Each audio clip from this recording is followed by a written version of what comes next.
Boron, इस गद्दार को यहां से ले जाने के लिए सवारी तैयार करो। जैसे आपका हुक्म। जाओ।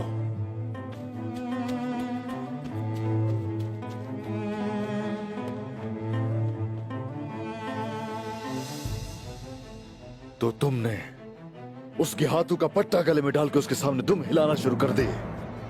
तुम्हारे हाथ तुम्हारे अपने ही लोगों के खून से रंगे हैं, लेकिन अब तुम्हारे हिसाब का वक्त आ गया आलीशान।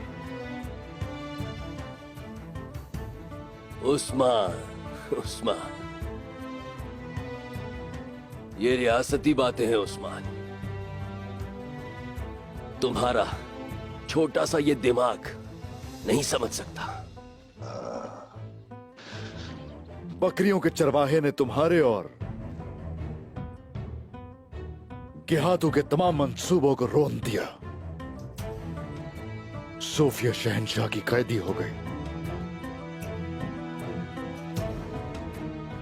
हम शहंशाह के पास गए और एक एक करके उसे सारे मार्गरेट राहिबों के नाम बता दिए।